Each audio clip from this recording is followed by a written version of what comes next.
Hi everyone, I'm Colleen. Isn't life busy? I'm currently working full time, come to Toastmasters and go to TAFE.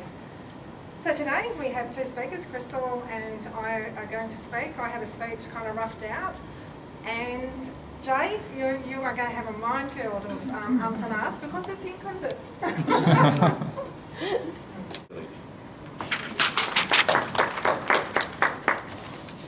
Toastmasters and guests.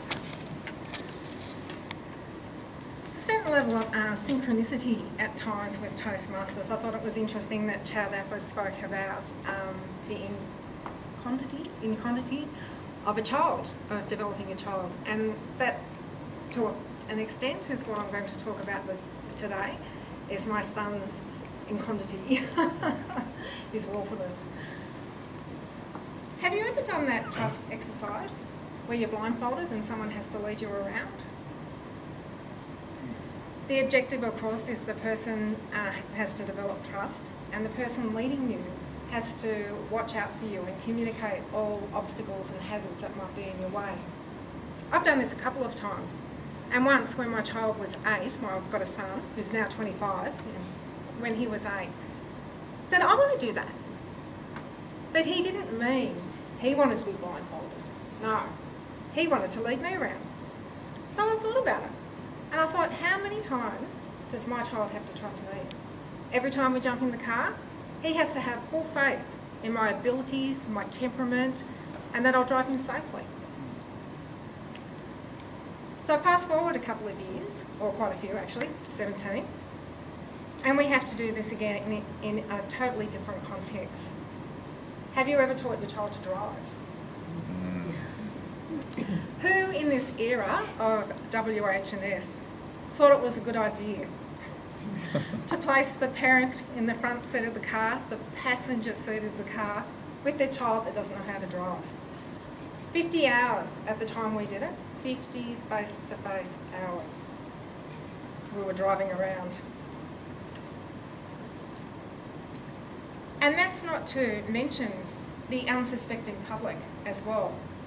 We've got all these cars out there now with L plates on them, with people that don't know how to drive. It's amazing. So we developed a few simple rules to cope with all this. Rule number 1 was that either of us could call time out at any time. Stop, buy a drink, chill out and work out what's going on. Rule number 2, he had to do whatever I said straight away. I might not have time to explain why I was giving a certain instruction, so he had to do it. And rule number 3 was that he wasn't allowed at a later point to criticise my driving or say that I had contradicted myself. He had to leave all that.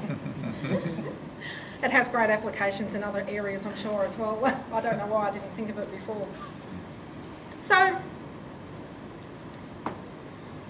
we started in empty car parks and progressed from there. He had a driving instructor as well, so he wouldn't pick up all of my bad habits. And all the while, I sat in that car and I did the bulk of the 50 hours. One time we were driving through Janelli Shopping Centre and there's a pedestrian crossing across the middle. And I could see this old lady approach the crossing, and I could see, I just knew he wasn't going to stop. So I said to him, there's that old lady there, you've got to stop. On he went.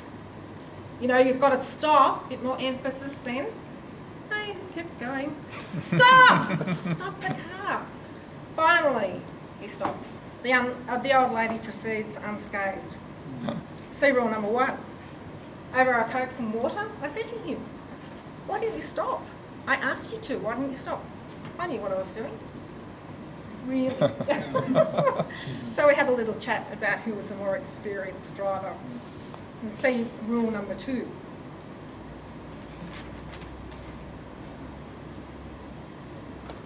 We kept driving, and now something that I did automatically every day had to be articulated. You look in your rear vision mirror and you look over your shoulder. You let people in. And no, you don't gesticulate to that peanut red P-plater who almost ran you off the road. See rule number 3. I had to teach him reverse parking. Something that you just do without thinking about. I now realise what a complicated procedure it was. You've got to pull up, next to the car and start reversing slowly. Don't get too fast. And then you start to angle in. And then at a certain point, you start that angling in. I realised I was completely in the wrong space. I wasn't in the driver's seat. I'm now sitting in the passenger seat. So where is that? As you go back, you can't stall the car. You've got to place the tyres a bit on the cement and not hit the curb. And that doesn't take into account if the car is parked a bit lopsided. It's a whole different approach again, a whole different articulation that you have to go through. And we never did try it on the right-hand side of the road. So as my son progressed and I felt he was becoming a more competent driver, we had another situation occur, which is a bit like the old lady again. Driving up, and we were going to do a right-hand turn, and I could see my son wasn't going to give way. So I said to him, you have to give way to oncoming traffic, you're turning right. And he kept going. More emphasis again, more enthusiasm from the trainer. This time, he didn't stop, and it ended with two cars sprawled across a busy intersection. But they didn't impact, there was no impact. And that was only due to the skill and the experience of the other driver. There we were, stopped in the middle of the road. I was looking at her, she was looking at me. I put my hand up, thanks. So it really does take a village. 8 years on, I'm still teaching my son to drive. He went for his lessons at the test, his licence, 5 times. And in the end, I had to back off and let him decide when he needed to do it. I had to trust his instincts. So now we're doing it again, and at least he's mature and has a different approach to it, and my capacity to trust has developed as well.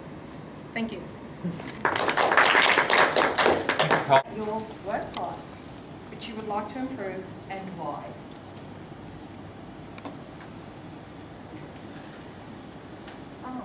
Only one thing. That's it. I have One thing in particular. What a shame. I would like to, and I guess this is why I come to Toastmasters as well, to have the ability to organise my thoughts. I've got a report at the moment, and I tend to get a lot of information, and it's like your teenage bedroom. Everything's strewn all over the place. And I've got to bring it in, and I redraft, and I'd love to have the ability to bring that in a bit tighter, a bit quicker. Thank you, Colleen. Plus, we can bring friends, family to a dinner or whatever it is that we decide to do. What about our next contest? If you want, we can go outside and have a contest over food. Our next contest. Humorous contest. About the contest, how that works. Humorous contest. We've got a humorous contest. Anybody can join, and we've got table topics as well. So anybody can join. There's no prerequisite, unlike the international one where you have to have spoken 6 times. Okay. This humorous contest is anything humorous that you think. It's 5 to 7 minutes. Yes. That is not a social event. Just listening speeches and just sitting, that is not what she is thinking that should be a social event. I think we could you could that introduce some sort of Toastmaster league. That's what I was asking. I sent an email out. So do you want to have something that's like a table topics or a few speeches, and that allows people, like if we've got an excess of people that want to do speeches, that those things can get run through. Even like Jade asked to do the ums and ahs panel because that was something she needed for the competent leader manual. So which I did bring today. Oh, of course. So we can even do that, like roles like that aren't able to be done in the meeting. I don't know if that's that we're able to do that outside of like our standard meetings. Yeah, we could. But it really is to develop a bit of a social connection between us plus new members. Yes. And I think it's, I think we've got the ingredients here. We're great people, we're friendly, we like to talk. So get together and we can have those benefits. Can I ask you, And Colleen? it would save me going over time and my allotted slots. Imagine how much I'd have to say. Yes.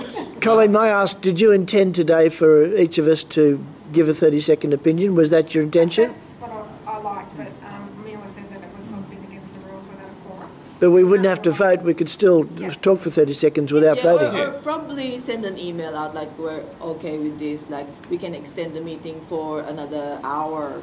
If everybody's okay, we can go out and have lunch and do the meeting there. I don't have an issue with that. We tried that before, but it's a little bit difficult. See, I was thinking a separate because it's corporate and we're busy. That's not working. Right, yeah. No one hangs around, so I don't think that's going to work. Yeah. So I was thinking like a Friday night. We could have drinks, we could do dinner, we could have some That sort would of be good. Toastmaster thing to it. If we all pull together and say what we want and come up with ideas, you know, and then maybe we can share coordinating it, like one person does it one time, someone else does it the next time. You could have a theme, you could do lots of different things. Anyway, maybe as you said, people can get back to me. It's a good idea. But wouldn't, if everyone spoke, then we'd have more information on which to make a decision. I don't mind if everyone speaks now. We don't, do we have time to everyone speak now? Yeah, I think we're going to do, what is it, 152 or thereabouts? Yep, 30 seconds each to get the ideas. All right, so we won't video this.